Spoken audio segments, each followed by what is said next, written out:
बिस्मिल्लाहिर्रहमानिर्रहीम, अस्सलाम वालेकुम। Welcome to my YouTube channel maths with Afshan. Students, हम कर रहे थे एक्सरसाइज 8.1। एक्सरसाइज 8.1 के क्वेश्चन नंबर 1 से क्वेश्चन नंबर 12 तक ये मैं अपने चैनल पे इनकी वीडियो अपलोड कर चुकी हूँ। आज की वीडियो में क्वेश्चन नंबर 13 करेंगे।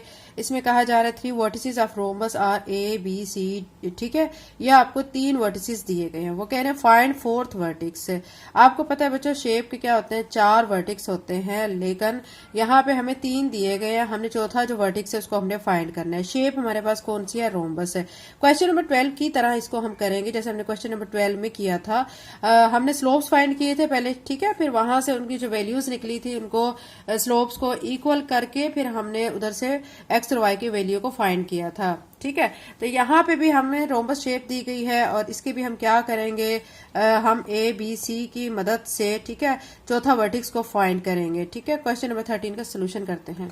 एक्सरसाइज 8.1 क्वेश्चन नंबर 13 बच्चों हम सॉल्व कर रहे हैं। इसमें मैंने आपको ये रफली सी आपको शो की है, रोम्बस शेप है, ठीक है, जिसको ए बी सी डी का मैंने नेम दिया गया है। हमें जो यहाँ पे वर्टिसेस दिए गए, ए बी सी दिए गए, 3 हमें दिए गए, चौथा हमें कहा गया है कि हमने खुद से फाइंड करना है।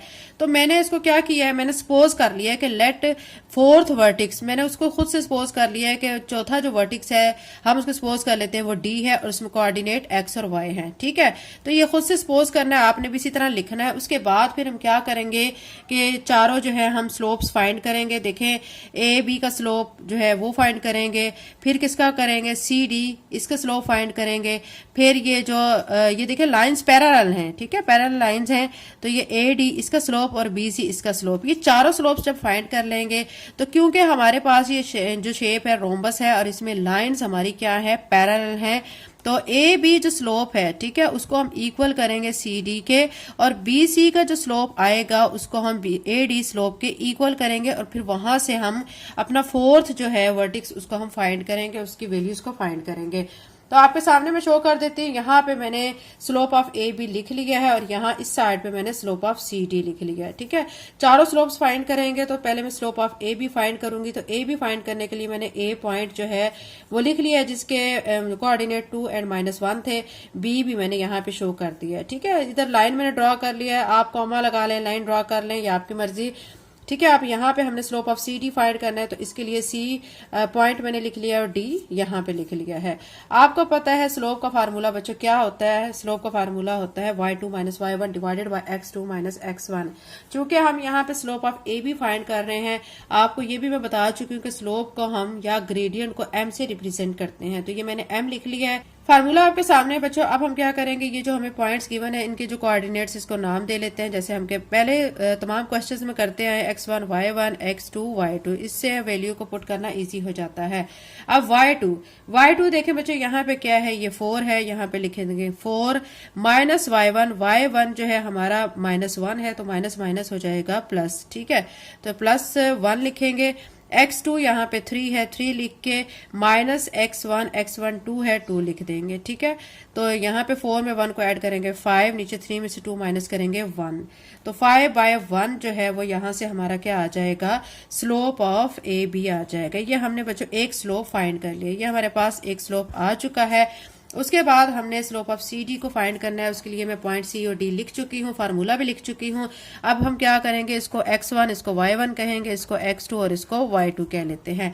Slope of C D find कर रहे हैं, ठीक है, तो वैल्यूज को पुट करेंगे फार्मूले में। y2 यहाँ पे y है माइनस y1 3 है, ये लिख के x2 आप देखें यहाँ पे x है माइनस x1 जो है ना बच्चों -2 है, तो माइनस माइनस क्या हो जाएगा, प्लस हो जाएगा। तो ये हमारा सेकंड स्लोप भी आ चुका है। ठीक है, इसी तरह हम थर्ड स्लोप और फोर्थ स्लोप को भी फाइंड करते हैं। मैंने यहाँ पे लिख लिया स्लोप ऑफ ए डी। तो ए डी स्लोप फाइंड करने के लिए हमें ए और डी पॉइंट चाहिए, तो मैंने ए लिख लिया है और डी जो कि हमने खुद से फोर्थ वर्टिक्स को हमने चूज किया हुआ है वो लिख लिया है यहाँ पे। अब फार्मूला, क्योंकि हम slope of A D find कर रहे हैं, तो एम ए डी लिखेंगे और formula y2 - y1 divided by x2 - x1। ठीक है, अब इसको x1 इसको y1 इसको x2 और इसको y2 कह लेते हैं, और अब हम इसके अंदर वैल्यूज को पुट कर लेते हैं। y2 की वैल्यू आप देख सकते हैं, यहाँ पे y है तो y लिख के, ठीक है, माइनस y1, अब माइनस जो y1 है वो -1 है, तो माइनस माइनस प्लस हो जाएगा, +1 आ जाएगा। x2 हमारा x है, x लिख के माइनस x1 ठीक है, x1 2 है, -2 लिख देंगे। ठीक है, ये मजीद आगे सॉल्व नहीं हो सकता। तो ये हमारा क्या आ चुका है, स्लोप ऑफ AD आ चुका है, थर्ड स्लोप आ चुका है। अब हम स्लोप ऑफ BC को फाइंड करेंगे। उसके लिए B और C पॉइंट में यहाँ पे लिख चुकी हूँ। ठीक है, फार्मूला हमने y2 - y1 divided by x2 - x1, और m रिप्रेजेंट करता है स्लोप या ग्रेडियंट को। चूंकि हम फाइंड यहाँ पे BC का कर रहे हैं तो स्लोप ऑफ BC यहाँ पे मैंने लिख दिया है, यानी MBC। ठीक है, अब क्या करेंगे कि अब हम इसको x1 y1 और इसको x2 y2 कह लेते हैं। अब यहाँ पे मैं स्लोप ऑफ BC लिख के अब वैल्यूज को पुट कर दूंगी। y2 आप देख सकते हैं यहाँ पे 3 है, -y1 हमारे पास 4 है, तो यहाँ पे 4 लिख देना है। x2 आप देख सकते हैं कि यहाँ पे -2 है, -2 लिख के -x1 हमारा 3 है, ये लिख देना है। ठीक है, अब ये स्लोप ऑफ BC आप एज इट इज लिखेंगे और 4 में से 3 माइनस करेंगे, -1, -2 -3 दो माइनस की टर्म्स, इन दोनों को ऐड करेंगे तो -5 आ जाएगा। ये माइनस का साइन इस माइनस से कट जाएगा, तो स्लोप ऑफ BC जो है वो हमारा 1/5 आ जाएगा। ये बच्चों हमने फोर्थ स्लोप भी फाइंड कर लिया है। चारों स्लोप्स हम फाइंड कर चुके हैं। अब इसके बाद हम देख चुके हैं कि हमारी जो शेप है वो रोम्बस शेप है और उसमें लाइंस पैरेलल हैं। ठीक है, इसका मतलब है कि जब लाइंस पैरेलल होती हैं तो यहाँ पे मैं आपको शो कर देती हूँ कि हमने जो शेप को देखते हुए उनके स्लोप्स को कैसे लिखना है। AB जो है इसका जो स्लोप है वो इक्वल करेंगे हम CD स्लोप के, और फिर आप देख सकते हैं कि BC स्लोप जो होगा वो इक्वल कर देंगे AD स्लोप के, यानी इनकी जो वैल्यूज हमने फाइंड की हुई है ना, जो स्लोप आए हुए हैं उनको लिख के इक्वल करेंगे। उसके बाद वहां से हम इसको सॉल्व करके हम अपना फोर्थ वर्टेक्स को फाइंड करेंगे। अब यहाँ पे बच्चों आपने पहले क्या लिखना है, एज लाइंस आर पैरेलल। आपको पता है कि लाइंस पैरेलल है, तो फिर आप लिखेंगे slope of AB is equal to slope of CD and slope of AD is equal to slope of BC। ठीक है, फिर जो AB स्लोप हमने फाइंड किया था ना 5/1, ये मैंने यहाँ पे लिख दिया इज इक्वल का साइन, और स्लोप ऑफ CD हमारा क्या आया था, y - c divided by x + 2, ये मैंने लिख दिया है। फिर कॉमा लगा के जो स्लोप ऑफ AD की वैल्यू हमारे पास आई थी y + 1 डिवाइडेड बाय x - 2, और स्लोप ऑफ BC की वैल्यू क्या आई थी 1/5। अब क्या करेंगे बच्चों, इनकी क्रॉस मल्टीप्लीकेशन कर लेते हैं। ये टर्म इससे मल्टीप्लाई होगी और ये इसके साथ हो जाएगी। 5 और x + 2 इधर आके इसके साथ मल्टीप्लाई हो रहा है, 1 इधर जाके y - 3 के साथ मल्टीप्लाई हो रहा है। ठीक है, यहाँ पे आप कॉमा लगा लें या लाइन लगा लें, कोई मसला नहीं है, कुछ भी आप कर सकते हैं। देखें यहाँ पे 5, अब यहाँ पे भी क्रॉस मल्टीप्लीकेशन करेंगे। ठीक है, मैं साथ साथ दोनों पार्ट्स कर रही हूँ ताकि आपको साथ साथ इजीली समझ आ जाए। ये 5 अब इधर y + 1 के साथ मल्टीप्लाई हो जाएगा, और ये जो 1 है, ठीक है, इसके साथ ये x - 2 आके मल्टीप्लाई हो जाएगा। ठीक है, अब क्या करेंगे, इनको मल्टीप्लाई करेंगे। 5 को x के साथ मल्टीप्लाई किया 5x, प्लस 5 को 2 से मल्टीप्लाई किया तो 10 हो जाएगा। यहाँ पे y - 3 1 से मल्टीप्लाई होकर y - 3 ही होगा। ठीक है, और इधर क्या करेंगे, 5y + 5 हो जाएगा, और x - 2 जब 1 से मल्टीप्लाई होगा तो x - 2 होगा। अब यहां से हम क्या करेंगे, आप देख सकते हैं बच्चों कि ये 5x मैं यहीं पे लिखा रहने देती हूँ। ठीक है, ये ये y जो है ना इस तरफ आके -y हो जाएगा, -3 + 10 इस तरफ आके -10 हो जाएगा। ठीक है, अब ये 5x - y आप लिख के, अब ये -10 -3 दो माइनस की टर्म्स है, इन दोनों को आप कर लेंगे ऐड, तो ये -13 बनेगा, और इसको आप कह लें कि ये आपकी इक्वेशन 1 आ गई है। ठीक है, अब यहाँ पे भी हम काम कर रहे हैं, इसको भी क्या करेंगे कि हम ये जो x है इसको हम इस तरफ लाएंगे तो ये -x हो जाएगा। ठीक है, अब इसमें देखें ये जो 5 + 5y को मैं ऐसे लिख दूंगी, -2 + 5 को इस तरफ लेके जाऊंगी तो ये -5 हो जाएगा। अब -x + 5y तो ऐसे ही रहेगा, लेकिन ये -2 - 5 दो माइनस की टर्म्स है, इनको ऐड करेंगे तो ये -7 बनेगा। ठीक है, तो ये इस तरह ये हमारे पास आ चुकी है इक्वेशन। इसको हम नाम दे लेते हैं कि ये हमारी इक्वेशन नंबर 2 आ चुकी है। ठीक है, अब क्या करेंगे बच्चों, एक चीज याद रखें कि हमने ना कोई वैल्यू निकालनी होती है x या y की वैल्यू। ठीक है, वो कैसे करते हैं कि हमने पिछले क्वेश्चन में भी किया था, ऐड करके किया था। अगर ऐड होके आंसर आते हैं, अगर सब्ट्रैक्ट करके आंसर हमारे पास आ रही है, वैल्यूज आ रही है, तो फिर हम सब्ट्रैक्ट करते हैं।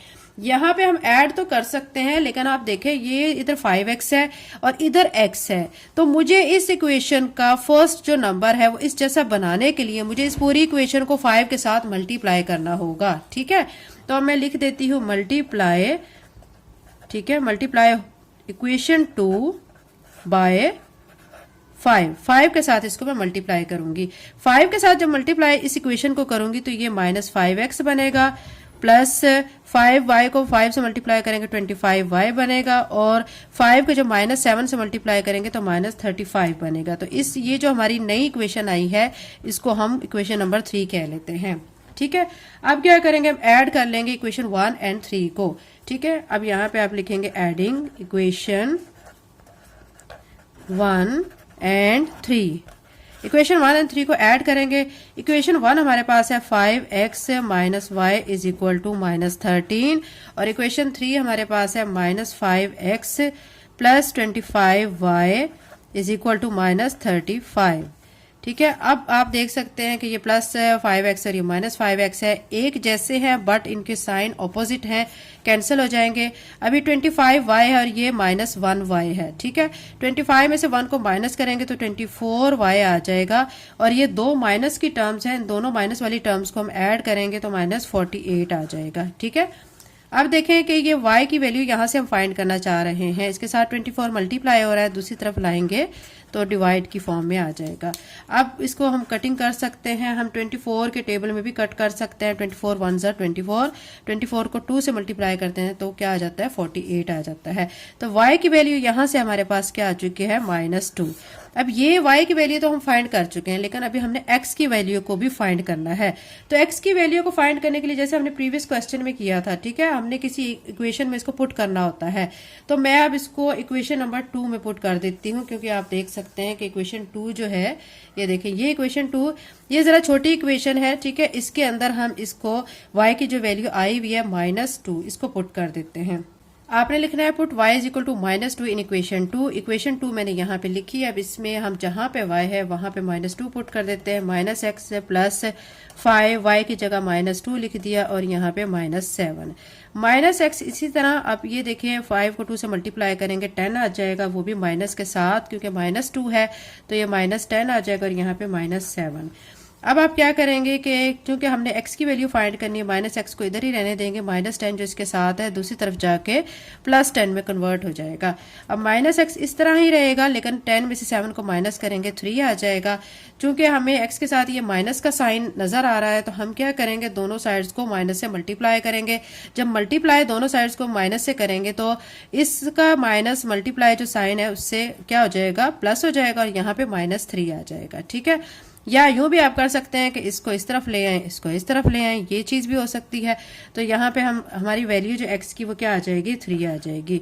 तो ये हमारी दूसरी वैल्यू आ चुकी है। हमने जो अपना d सपोज किया था कि लेट d हमारा 4th वर्टिक्स है, ठीक है, d हम लिख के उसमें हमने कोऑर्डिनेट x और y लिखे थे। ठीक है, अब हमारे पास x और y की वैल्यूज आ चुकी हैं। x की वैल्यू 3 है और y की वैल्यू हमने -2 फाइंड की है, अभी आपने देखा है। ठीक है, तो ये हमारा क्वेश्चन कंप्लीट हो चुका है और यही इस क्वेश्चन का आंसर है। चैनल पे नए हैं तो चैनल को सब्सक्राइब कर लें, वीडियो को लाइक करें। एंड क्लास 9 का सेंड अप का पेपर मैं अपने चैनल पे अपलोड कर चुकी हूँ, जो कि APS का था।